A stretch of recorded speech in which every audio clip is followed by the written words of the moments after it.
Olá, caríssimos irmãos e irmãs, sejam bem-vindos a mais um áudio da Liturgia da Palavra desta sexta-feira, dia 12 de março de 2021. Nós estamos na terceira semana quaresmal da Quaresma e o santo do dia, né, apesar de ser da cor roxa hoje, o santo do dia é São Luís Orione, tá? Vamos iniciar fazendo uma oração a São José, um Pai Nosso, uma Ave Maria, um Glória ao Pai, para o Papa Francisco, Papa Emérito Bento XVI, para os nossos párocos, para os nossos bispos, os cardeais, todo o clero, sacerdotes, seminaristas, diáconos, transitórios ou permanentes, tá?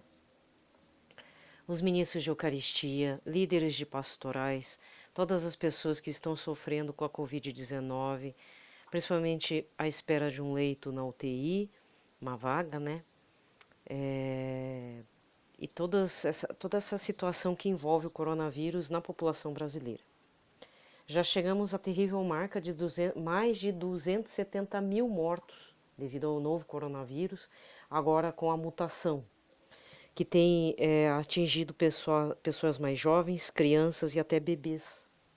Então, aquilo que se falou que o coronavírus atinge uma população mais idosa ficou para o ano passado. Tá? A gente está lidando com um vírus mortal. A gente está lidando realmente com uma situação, não é meramente uma pandemia. Isso não vai acabar. Né? Esse vírus é um vírus de arma biológica, é letal. Tá? E quem se recupera do coronavírus, que fica vivo, apesar de ter pego, fica com sequelas graves. E pior se pegar uma reinfecção. Então vamos rezar para todas essas pessoas, para que as populações que ficam. As populações, né? São pessoas sem cabeça, que ficam se aglomerando em festas clandestinas, sabe? Tá com a paciência estourada, para não dizer outra coisa. Dane-se o mundo, só que problema, né, meu filho, minha filha? É que depois reverbera na sua família, na família dos outros e você finge que não é contigo, né? Mas, olha, a justiça de Deus existe, né? E se você pegar uma reinfecção, mesmo sendo assintomático, pode ser que você não sobreviva, né? Eu espero que algum cabeçudo que gosta de fazer umas festas clandestinas me ouça, né? Porque um dia todo mundo vai morrer, mais cedo ou mais tarde, né? Só que a gente pode estar evitando, sabia? Gente que leva crianças para o supermercado, e criança não adianta, não lava a mão. E não é legal passar muito álcool em gel nas mãos das crianças, porque a pele é sensível quando não bota a mão no olho, né? Daí dá problema também, sabe? Olha, gente, tá difícil, né? É uma situação assim que você tem que estar desviando de tudo e de todos. Difícil dizer isso, né? Então vamos lá. Pelo sinal da Santa Cruz, livrai-nos Deus Nosso Senhor de todos os nossos inimigos. Em nome do Pai, do Filho e do Espírito Santo. Amém. Pitaco do dia, além desse, né, do pedido de orações, com essa situação da pandemia, pessoas inconsequentes, esse é certeza. Esse eu gravei, guardei lá no Instagram, o Vatican News PT, tá? Vatican News PT, notícias do Instagram, perfil deles lá. Vai ter o 24 horas de oração no período quaresmal, se não me engano, agora para o dia, deixa eu ver aqui, vai ser, acho que se não me engano, amanhã e dia 13, né? 24 horas em oração. O Papa está pedindo. E tem material online. Então eu vou sugerir, por favor, entre tanto no site de notícias vaticanews.pt quanto no perfil do Instagram vaticanewspt, tá? Para verificar essas 24 horas de oração que vai iniciar amanhã, se não me engano. Tá? Tem material online para todos os leigos, para entrarmos em oração juntamente com o Papa, neste momento tão crítico que estamos passando globalmente falando. Tá? Não vou adentrar muito em detalhes, eu vou pedir que vocês adentrem lá. É que quando eu vi 24 horas de oração, me lembrei do Padre Manzotti, né? Que ele também tem um lance dos 24 horas lá, e eu não sei se é em maio que ele faz.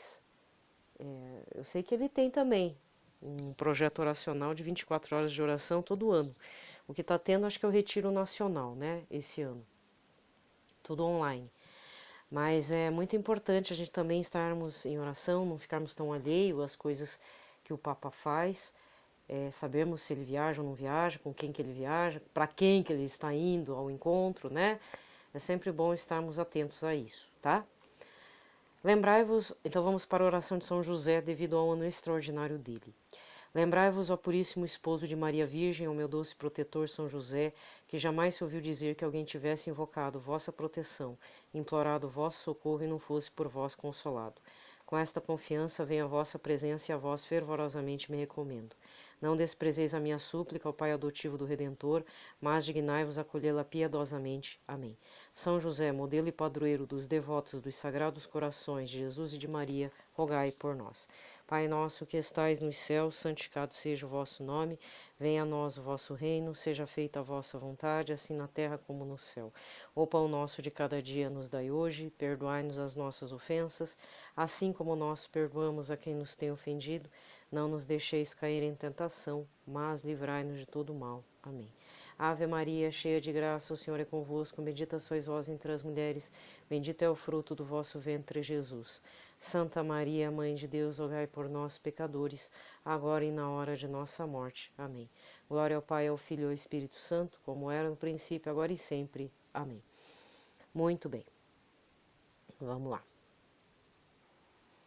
A primeira leitura desta sexta-feira é Oséias, capítulo 14, versículos de 2 a 10. Assim fala o Senhor Deus. Volta, Israel, para o Senhor teu Deus, porque estavas caído em teu pecado. Vós todos encontrai palavras e voltai para o Senhor, diz ele. Livrai-nos de todo mal e aceita este bem que oferecemos, o fruto de nossos lábios. A Assíria não nos salvará, não queremos montar nossos cavalos, não chamaremos mais deuses nossos a produtos de nossas mãos, e em ti encontrará o órfão misericórdia. Hei de curar sua perversidade, me será fácil amá-los, deles afastou-se a minha cólera. Serei como orvalho para Israel, ele florescerá como lírio e lançará raízes como plantas do Líbano. Seus ramos hão de estender-se, será seu esplendor como o da oliveira e seu perfume como o do Líbano. Voltarão a sentar-se à minha sombra e a cultivar o trigo e florescerão como a videira, cuja fama se iguala à do vinho do Líbano. Que tem ainda Efraim a ver com ídolos? Sou eu que o atendo e que olho por ele. Sou como o cipreste sempre verde, de mim procede o teu fruto. Compreenda essas palavras, homem sábio, reflita sobre elas um bom entendedor. São retos os caminhos do Senhor, e por eles andarão os justos, enquanto os maus ali tropeçam e caem. Palavra do Senhor. O salmo de hoje está no 80, versículos de 6 a 17, com o refrão: Ouve, meu povo, porque eu sou teu Deus. Eis que eu ouço uma voz que não conheço, aliviei as tuas costas de teu fardo, cestos pesados em ti, eu tirei de tuas mãos. Na angústia me clamastes e te salvei. Ouve, meu povo, porque eu sou teu Deus. De uma nuvem trovejante te falei, e junto às águas de Meriba te provei. Ouve, meu povo, porque vou te advertir. Israel, se quisesses me escutar. Ouve, meu povo, porque sou o seu Deus. Em teu meio não existe um Deus estranho, nem adores um Deus desconhecido, porque eu sou teu Deus e teu Senhor, que da terra do Egito te arranquei. Ouve, meu povo, porque eu sou o teu Deus. Quem me dera que meu povo me escutasse, que Israel andasse sempre em meus caminhos. Eu te daria de comer a flor do trigo, e com o mel que sai da rocha o fartaria. Ouve, Israel, ouve, meu povo, porque eu sou o teu Deus. Evangelho de hoje, Marcos 12, versículos 28b a 34. Naquele tempo, um escriba aproximou-se de Jesus e perguntou: Qual é o primeiro de todos os mandamentos? Jesus respondeu: O primeiro é este: Ouve, ó Israel, o Senhor nosso Deus é o único Senhor. Amarás o Senhor teu Deus de todo o teu coração, de toda a tua alma, de todo o teu entendimento e com toda a tua força. O segundo mandamento é: Amarás o teu próximo com a ti mesmo. Não existe outro mandamento maior do que estes. O mestre da lei disse a Jesus: Muito bem, mestre. Na verdade é como dissestes: Ele é o único Deus e não existe outro além dele. Amá-lo de todo o coração, de toda a mente, com toda a força, e amar o próximo como a si mesmo é melhor do que todos os holocaustos e sacrifícios. Jesus viu que ele tinha respondido com inteligência e disse: Tu não estás longe do reino de Deus. E ninguém mais tinha coragem de fazer perguntas a Jesus. Palavra da salvação. Muito bem. Aqui termina a liturgia da palavra e vamos recordar a liturgia deste domingo, terceiro domingo da Quaresma, que tem a ver tanto com os 10 mandamentos, quanto Jesus expulsando os vendilhões do templo, né? Então, Êxodo 20, primeira leitura, Êxodo 20, versículos de 1 a 17, e o Evangelho, João 2, versículos 13 a 25, quando Jesus chicoteia e expulsa os comerciantes do templo, certo? Bem, gente, hoje não tem muito pitaco, certo? E desejo a todos uma ótima sexta-feira. Não sei como está aí na sua cidade, eu acredito que está que nem o meu, né? Bandeira laranja, sem possibilidade de missa, porque certas pessoas, né, irmãozinhos evangélicos, sem cabeça, foram se aglomerar, né, em vez de manter o distanciamento, como todo bom cristão, não, foram se aglomerar. Então é melhor adorar em casa, né? Agora o problema somos nós que dependemos da Santa Eucaristia, e eu vou ser bem franca em falar, assim que eu voltar às missas, vou ter que ainda ver tudo certinho, se tá tudo certo, se tá tudo tranquilo. Apesar que lá é difícil pegar coronavírus. Tem distanciamento social, tá todo mundo lá protegido. Santa Eucaristia não vai ter coronavírus, né? Deus queira que não. Deus ajude, né? Mas tem que procurar, eu vou ter que procurar um sacerdote para confessar. Eu não consigo receber o Senhor Jesus só porque é uma determinação externa. Tem que ter, eu pelo menos tenho escrúpulos nessa parte. Tenho muitos escrúpulos, de verdade. Né? Eu posso ter também outros, mas esse eu tenho. Né? Não dá para chegar com o Senhor Jesus Eucarístico assim de qualquer jeito. Ah, mas porque foi uma determinação externa e tal. Cada um é cada um. Se você pensa assim, não sei, é contigo. Agora eu tenho que esperar, né? Eu e o restante vamos ter que esperar. Tá uma situação bem complicada essa questão de missa. Eu soube de uma paróquia que vai fazer as novenas, não é novenas, né? Mas vai ter missa, tudo durante a semana, menos aos domingos. Tá, tudo bem. Mas o que vale é o domingo, né? Eu acho que todo mundo tá fazendo o que pode, né, gente? O que não pode é a gente perder o fio da coisa. Não é porque estamos no meio de uma pandemia que tudo não é permitido e tudo é permitido, entendeu? A gente tem que ter noção de que a igreja não muda. Algumas coisas não mudam e não vai mudar mesmo, certo? Então, o discernimento, né? Vamos pedir que o Espírito Santo nos ilumine, nos dê força para esta caminhada, né?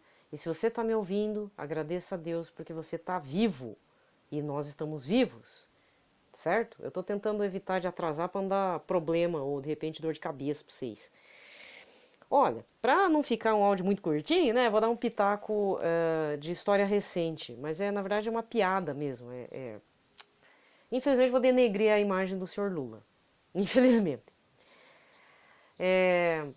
Eu acompanho os cartoons, né? Cartunistas. E tem um que tá no Instagram bombando, assim, porque realmente tá com a língua afiada, que é o cartunista das cavernas. Cartunista, underline, das, underline, cavernas. Ele tem um estilo meio assim, rústico. Não é muito bonito, visualmente falando. Não é que nem tirinhas do Armandinho, que é mais fofinho, entendeu? Toda tirinha ou cartoon, ele pode ser colorido, pode ser meio assim de criança, mas na boca daqueles personagens fofinhos é colocado política, pensamentos, isso tem um apelo grande, né? No caso do cartunista das cavernas, é um cara que corre por fora, ele tem criticado muito o governo Bolsonaro, então se você não acompanha eu vou contar para vocês o que ele escreveu. Ele representou o Bolsonaro numa mesa brabo, assim, com as mãos sobre a mesa e falando: o Lula vai se candidatar a presidente, o que vamos fazer? Aí tem um conselho, né, ao redor dele e algumas pessoas dizendo: vamos dizer que ele é corrupto, não, vamos dizer que foi usado dinheiro, o filho usou dinheiro para reformar a mansão lá. Outros, que ele é ladrão, outro vai dizer assim, um general, então cada um, né, um ministro, né, dá pra ver que é um general, outros engravatado e tal. Aí o outro falando assim, que o cara é corrupto, que vai levar a gente pro buraco. Aí o último, um outro personagem lá na pontinha da mesa fala, vamos dizer que ele é o capeta.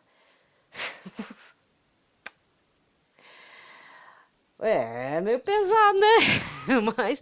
Mas isso me lembrou um fato real, real. né? E como eu tô falando de história do Brasil, engatei nisso, né? Falei desde Getúlio Vargas, um monte de coisa, história, Dia Internacional da Mulher, começou na segunda-feira, né? Sem brincadeira, isso me lembrou uma fala do próprio Lula. Quando o Lula, a primeira vez, ele conseguiu ganhar como presidente da República. E ele ganhou estourado. Por favor, lembrem disso, né? Mesmo quem tem 30 anos aí deve saber. Ele ganhou estourado. Por quê? De alguma forma, toda a mídia, e não é internet não, naquela época a internet não tinha essa força que tem hoje, de influenciador, né, de opiniões. Hoje em dia tudo corre por fora, tem a mídia aberta e tem a internet. São duas linguagens completamente diferentes e tem uma influência gigante, muito mais a internet do que a mídia normal. Mas na época, a mídia normal exaltou o Lula e colocou como o salvador da pátria, literalmente falando. Tá? Globo, todo mundo colocou. E ele fez uma recordação da primeira vez que ele se candidatou a presidente, e não foi aquela que ele ganhou, foi aquela no primeiro voto direto, em que teve muitos políticos bons, a maioria já morreu, Ulisses Guimarães, Mário Covas, Enéas, né? Esse morreu, né? De câncer, mas ele andava falando umas coisas interessantes. Enéas, o Caiado, dos ruralistas, que hoje ele é senador, se não me engano, o Collor e o Lula. E ali ficou bipolarizado. Tinha a ala do Collor, a ala do Lula. E naquela época, realmente, então ele foi pedido para recordar, ele dizendo que naquela época, em 89, se não me engano, não sei se foi, não, acho que é isso, o 89, acho que é isso. É que eu não votei, eu votei no outro, quando foi Fernando Henrique, né? Então, aquela eleição, que foi a primeira vez que o povão foi para votar e o Collor ganhou estourado, o Lula foi transformado no maior inimigo do país. E ele, nas palavras do próprio Lula, numa entrevista que eu lembro, eu não sei se foi numa Roda Viva, se foi na Band, ele falou assim, que naquela época, a mídia, tanto impressa, televisiva e rádio, colocou ele como se fosse um demônio.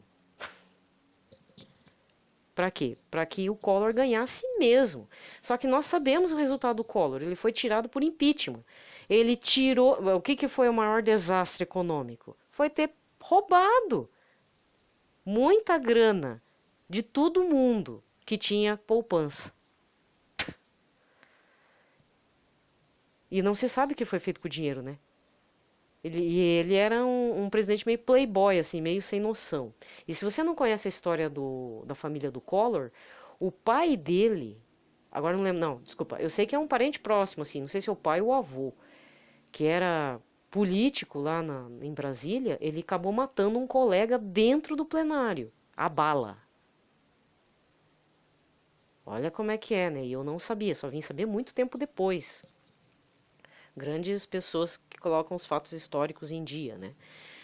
Inclusive, esse parente muito, assim, de sangue do Fernando, não, o Collor de Mello, né? Ele era para matar um colega, o colega desviou, matou o outro. Foi um escândalo, né? Então, gente, são coisas que a gente não pode deixar batido. Apesar de eu estar falando meio num tom de brincadeira, eu quero dizer para vocês assim, apesar do cartunista das cavernas, que é esse cartunista, que eu esqueci o nome dele, eu gosto bastante das críticas que ele faz. Aí você vai falar, mas eu nunca fui bolsonarista, mas eu acompanho os cartoons, e aí vem um outro detalhe importante, se você odeia a história do Brasil, uma das formas de você acabar gostando e se interessando mesmo por história do Brasil é você acompanhar todos os cartoons e charges, tirinhas de jornais da época. Porque e hoje em dia não é mais jornal, é aqui na internet. Então tem muito cartunista, muita gente quadrinista, artista mesmo. Tá certo que tem, por exemplo, Jean Galvão, Montanaro, que publicam na Folha de São Paulo, mas existem outros que correm por fora, que é esse, né? E isso é um grande indicativo, porque querendo ou não, por mais que eu não goste do Lula, eu acho que você acusar ele de várias coisas, e pior, acusar ele novamente de que ele faz um pacto com o capeta, como aconteceu lá na primeira vez, lá com o Collor de Mello, e ele perdeu, entendeu? Não tem condições, né, gente? Tá certo que o contexto é outro. Vão dizer porque ele é comunista, porque ele é de esquerda e tá, mas é a mesma coisa. É quebrar com a dignidade do senhor Lula. Não é porque eu não gosto que, né? E eu falo de verdade, eu não votaria no Lula. Não votaria. Eu já falei, se tiver que votar no Bolsonaro, pior que tá todo mundo com esse medo, né? Eu vou ter que votar porque eu já conheço o cara mesmo, né? E assim, então, só para finalizar sobre a questão eu tenho ainda um tempinho, sobre a história do Brasil por cartoons, existem muitos livros não é de história, mas livros que falam a história da caricatura no Brasil. Então, em sua época, muitos cartunistas eram influenciadores de opinião pública, ou influenciavam a opinião pública com sua arte. E um dos primeiros nem era brasileiro, era um italiano, D'Angelo Agostini, na Revista Ilustrada, apesar do nome Revista Ilustrada, era um jornal, na época do Império, e ele era anti-Dom Pedro II, totalmente. Se você puxar pelo banco de jornais, ai meu Deus, esqueci o nome. Tem a hemeroteca hemeroteca guarda todos os jornais de época, desde quando se iniciou, desde quando tem registro. Na verdade, são imagens escaneadas de muitos jornais brasileiros, né? Desde o século XIX, começo do XX, não, desde o século XVIII, acho que tem também. Mas o principal é a Revista Ilustrada do Rio de Janeiro. E quando acontece, nesse caso, desse artista, quando acontece a proclamação da República, ele coloca no dia 15 de novembro mesmo, uma arte colocando a deusa da República, a figura da República, que é uma mulher com o barrete na cabeça e vestida de grega, de roupa grega. O barrete é um dos símbolos da Revolução Francesa, dos ideais da Revolução Francesa. E essa moça tem o busto aonde? No dinheiro. Se você olha o dinheiro, não olha o peixinho do cenzão, não olha a tartaruguinha de R$ 2, olha para aquela mulher da marca d'água. É a República. Ela sempre esteve presente no dinheiro brasileiro. É uma deusa, é uma idolatria. E ela é colocada por D'Angelo D'Agostini, né, esse grande cartunista da época, esse chargista, como a libertação para o povo brasileiro. Entendeu? Um golpe de Estado. Porque muitos livros didáticos hoje falam: o povo dormiu o império, no dia 15 de novembro acordou República Federativa do Brasil. O povo não teve participação nenhuma. Foi um golpe de Estado feito por militares, que não queriam, a grande maioria não queria mais a escravatura, né? Isso também era um outro ideal que se acoplou nesse momento de colocar a República, transpor a República aqui no Brasil, pondo um pé no traseiro da família imperial brasileira, tanto é que expulsaram, né? Não, ainda bem que não mataram, né? Até porque Dom Pedro II, apesar dele ser escravocrata, viver sobre o trabalho escravo, ele era bem visto, inclusive, pelos escravos. Olha só. Entendeu? Então, mas voltando para a questão das caricaturas, então tem caricatura da época de Getúlio Vargas, tem caricaturas a respeito sobre a ditadura brasileira, nessa época da ditadura brasileira, década de 60, 70, começo dos 80, o Enfio, que morreu de AIDS, mas não porque ele era homossexual, não, ele era hemofílico, devido à transfusão de sangue, pegou AIDS, né, na época, mas o Enfio tinha isso, né. Tantos outros também, quer ver, na década de 80, 90, anos 2000, tinha o Níquel Náusea, com o ratinho sujo, né? Aliás, ali não era política, ali era questão, eram umas trocadilhos, assim, um negócio bem esquisito.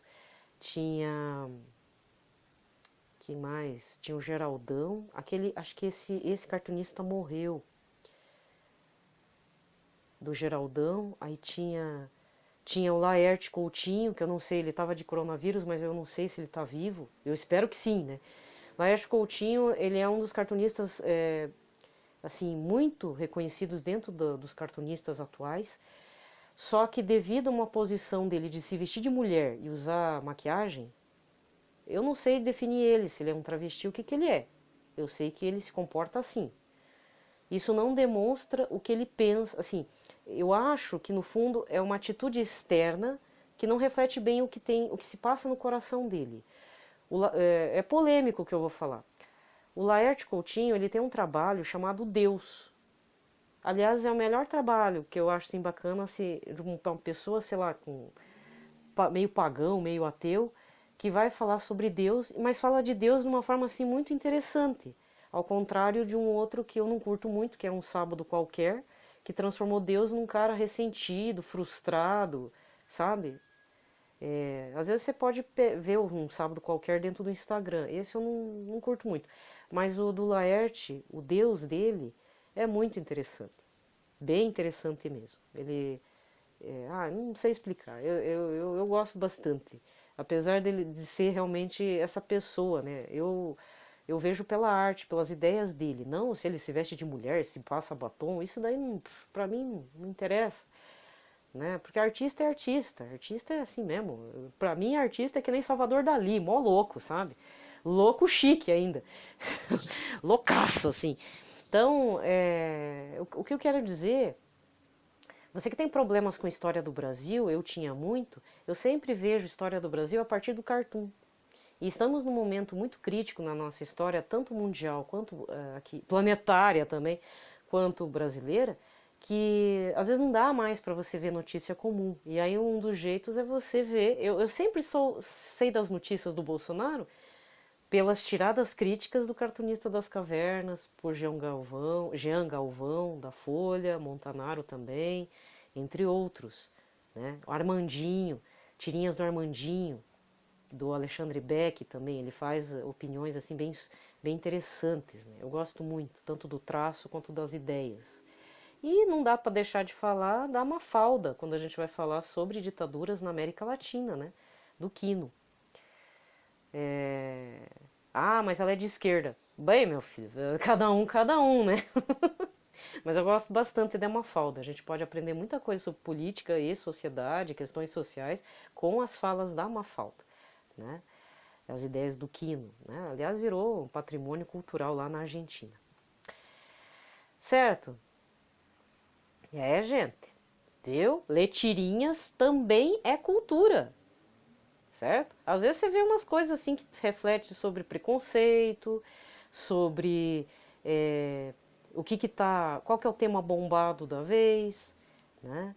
E querendo ou não, os cartoons, as charges, eles refletem uma situação daquele momento, pontual mesmo. É uma questão sociológica, mas que pode reverberar para o histórico também, porque são registros, né? Então, é interessante como a arte visual, o desenho, ainda tem um apelo muito grande dentro do nosso imaginário popular, né? Certo? Então, deixo vocês com mais essa, né? Então, procurem saber quem são os novos cartunistas. Eu espero que vocês não sejam direitistas, assim, daqueles raiz, né? Mas a gente também não pode estar assim, pelo menos vejo assim, não sei, eu gosto de notícias, né? O cartoon ele faz parte hoje em dia de uma forma de influenciamento, enfim, você entendeu? De influência para a sociedade, né? E não é para criança, são para adultos, tá? Bom, então vamos fechar, né, o pitacaço desta sexta-feira. Desejo a todos uma ótima sexta-feira, na proteção da Sagrada Família, nas bênçãos de Nossa Senhora e São José, né, estamos no ano dele, inclusive, e que fiquemos no Sagrado Coração de Jesus. Paz e bem. Olá, caríssimos irmãos e irmãs, sejam bem-vindos a mais um áudio da Liturgia da Palavra, desta sexta-feira, dia 12 de março de 2021. Nós estamos na terceira semana quaresmal, da quaresma, e o santo do dia, né, apesar de ser da